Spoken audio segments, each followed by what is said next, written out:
अपने सहयोगी नीरज का रुख करते हैं। नीरज, जिस तरीके से तमाम अटकलों का दौर चल रहा था कि नीतीश कुमार पाला बदल सकते हैं, लेकिन क्या खबर है बीजेपी के खेमे से?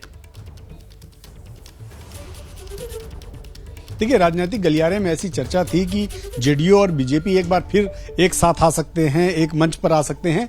लेकिन इस बीच एक बड़ी खबर यही है, हमारी जो जानकारी है उसके अनुसार भारतीय जनता पार्टी बिहार में जेडीयू से कोई गठबंधन करने नहीं जा रही है, बल्कि उनके साथ जो छोटे दल हैं, चाहे वो लोजपा हो या उपेंद्र कुशवाहा की पार्टी हो, इसके अलावा मांझी की पार्टी है, उनके साथ उनका गठबंधन रहेगा और वही गठबंधन आगे लोकसभा चुनाव में भी जाएगा।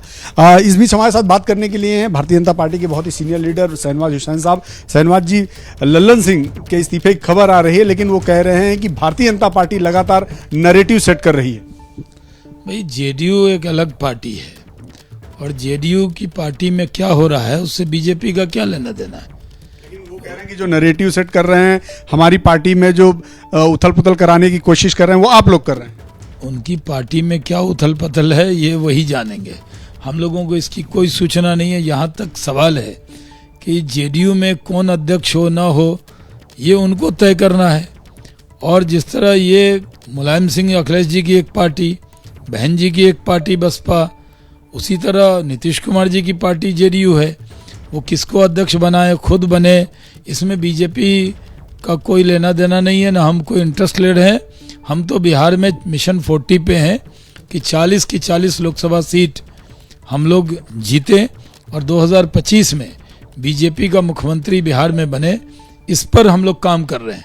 दिन रात नरेंद्र मोदी जी के झोली में कैसे 40 लोकसभा सीट दें। पिछली बार हम लोग को मन में कसक था कि गुजरात ने 100% दिया, राजस्थान में 100% दिया, दिल्ली ने 7 की 7 सीट दी। हम बिहार के लोग 40 में सिर्फ 39 दे पाए थे।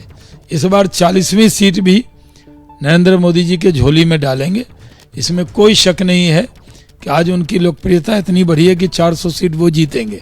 जहाँ तक जेडीयू का सवाल है, वो राजद से खुश है ना खुश है, कांग्रेस से झगड़ा है नहीं है, उनके दल के अंदर क्या खींचातान है, ये उनका विषय है।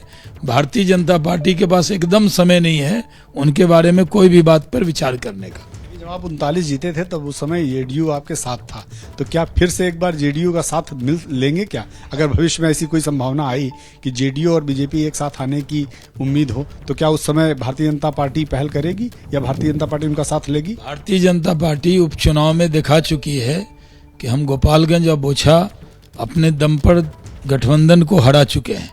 और मोकामा का चुनाव ऐसा नहीं था जिसमें वो तो अनंत सिंह छोटे सरकार कहलाते हैं, वो जीते थे।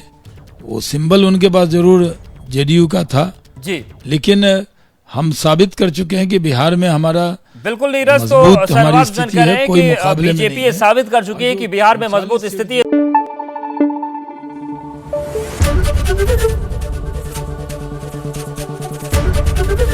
एबीपी न्यूज आपको रखे आगे।